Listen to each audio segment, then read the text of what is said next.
Hello mga suki, welcome back sa ating channel. Ngayon may panibago tayong tutorial about sa mga presyo ng ating tahi. Ilang inches yung haba ng ating ginagawa, ano ang mga sukat. Kaya naman para sa mga gustong matuto at nagsisimula pa lang sa larangan ng pananahi, tara, panoorin nyo to para makakuha kayo ng konting kaalaman dito. Shout out nga pala para sa ating mga viewers at masugid na taga-suporta sa ating mga video tutorial. Maraming salamat sa inyong panonood. Kahit sa mga hindi nating viewers, hindi natin mga subscriber, maraming salamat din sa inyong pagsuporta sa ating channel. Okay, start tayo mga suki. Ngayon, meron akong 5 nakahandang katanungan ng ating mga viewers. Ngayon, sasagutin natin to sa abot ng ating makakaya. Okay? Ang una nating tanong ay mula naman to kay Ma'am Rochelle Sergas. Ngayon, ang tanong niya ay kung magkano ang binta natin sa ating bilance curtain na ginagawa. Okay? Ngayon naman, ang may sasagot ko sa iyo, Ma'am Rochelle Sargas, ay narito. Ang ating bilance curtain, mga suki na ginagawa, ay binibinta ko to ng 60 hanggang 70. Yun ang presyo ng ating bilance curtain. Ang regular lang yan, mga suki na bilance curtain. Ngayon, kung medyo may design, may style, may mga kunting design sa mga gilid, dinadagdagan ko presyo, ginagawa ko namang 85. Pero kung medyo tatawad ang ating customer, pwede naman bawasan natin ng konti. Pero kung halimbawa, Ma'am Rochelle Sergas, kung bibili naman sa iyo ng medyo maramihan, ako kaya ko ibigay ng 50 hanggang 55 yung presyo. Okay? Dahil medyo malayo ang binibilhan ko kasi dito ng tela at medyo mahal ang presyo ng tela dito sa aming probinsya. Okay?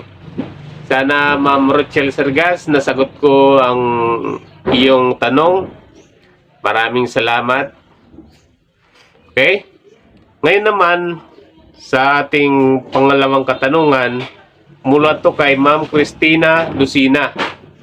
Ang tinatanong niya sa akin, mga suki, ay tinatanong naman niya kung ilang ang lapad ng, haba pala ng double size na bedsheet.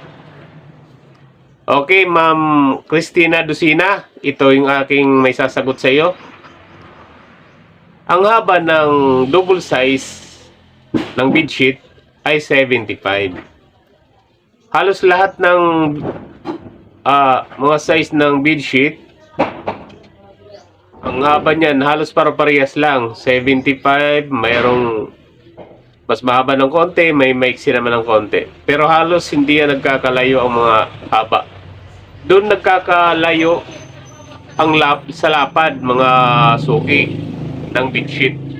Mayroon kasing bedsheet na single, may semi-double, may double, may full double.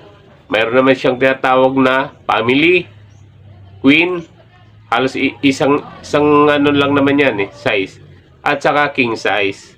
So, doon nagkakaiba-iba ang lapad. Pero sa haba, halos pare-parehas ang haba ng bedsheet. Okay? So, Ma'am Christina Lucina, sana'y nasagot ko ng maayos ang iyong tanong. Maraming salamat. Okay? Ngayon naman, mga suki, punto tayo sa ating pangatlong tanong ni Ma'am Juna Del Mundo. Ito naman ang kanyang katanungan. Tinatanong naman niya kung magkano ang putol ng kortina. Okay? Ngayon, Ma'am Juna Del Mundo, Ang pagputol kasi ng kortina, iba-iba ang kortina na ating pinuputulan. Mayroong kortina na manipis, yung madali lang, na ginagamitan ng Gina. Mayroon namang kortina na medyo makakapal, malapad. Depende yan kung ano ang papuputulan sa atin na kortina. Kung halimbawa, ang pinapuputulan ng ating customer ay yung Gina lang na ordinary na kortina, pwede mo na siya singilin ng 50 hanggang 60. Okay? So, halos ganun lang ang presyo ng aking singil pagdating sa mga simpleng kortina. Ngayon naman, kung sakali namang yung pinapaputulan na kortina niya ay malapad, makapal, medyo mahirap tahiin, pwede mo na siya singilin ng 100 hanggang 120.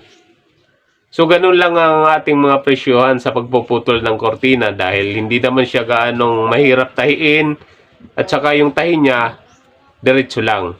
Okay? Sana'y nasagot ko ng maayos ang iyong tanong, Ma'am Juna Del Mundo. Maraming salamat sa iyong katanungan.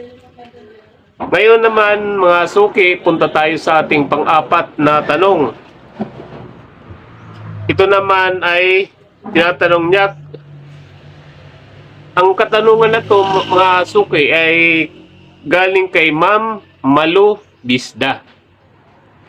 Tinatanong niya sa akin kung magkano daw ang labor ng gown. Sa customer daw ang tela. Ngayon Ma'am Malu, ito yung aking masasagot sa iyo. Ang labor ng kortina, halimbawa, simple lang na, gown pala to, mga suki.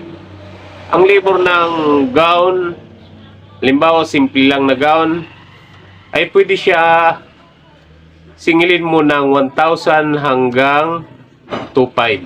Yan ang singilan ng labor ng gown, mga suki. Yan ay simpleng gown lang. Halimbawa naman kung mayroong design, may simpleng design na nakalagay sa gown, pwede siya singilin ng 2,500 hanggang 5,000.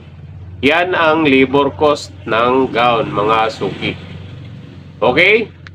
Sana'y Ma'am Malu, nasagot ko ng maayos ang iyong tanong. Okay? Ngayon naman, punta tayo sa ating panglimang katanungan ng ating viewers. Ang tinatanong niya sa akin ay, ang nagtatanong sa atin mga suki ay si Ma'am Sarah J. Rosario. Tinatanong niya sa akin kung ano ang lapad ng ating kortina. Okay? Ngayon, Ma'am Sarah, ito yung aking may sasagot sa iyo. Ang lapad ng ating kortina ay depende yan sa tila na ating tatahiin. Pero kasing tila ng lapad ay 45 width, mayroon namang 60 width. Okay? Ngayon kung halimbawa, Gina, ang ating tatahiin, yan ay naglalaro sa 45 width ang lapad. Mayroon namang halimbawa kortina with ring, yung malalapad na, mga 60 width ang lapad niyan. Okay? So ang haba naman ng ating kortina, halimbawa Gina, yung ating tinatahi, ang standard niyan ay 2 yards. So 2 yards, 72 inches ang haba niyan. Plus fold allowance, ginagawa nating 75. Okay? So, ganyan ang standard ng kortina. Ngayon naman para sa mga bintana, kasi ang gusto nila hindi masyadong mahaba, yung medyo maliit na bintana lang, mga 60 inches ang haba niyan. Okay? So, sana Ma'am Sarah J. Rosario, nasagot ko ng maayos ang iyong katanungan. Maraming salamat sa inyong pagtatanong. Hanggang dito lang muna tayo mga suki. Sana'y nasagot natin ng maayos ang mga tanong ng ating mga viewers. Maraming salamat sa inyong panonood. Ngayon kung meron kayong mga suggestion sa ating ginagawang tutorial, pwede po kayo mag-comment sa baba ng ating comment section. Maraming salamat sa inyong panonood. Hanggang sa muli. God bless po sa inyong lahat.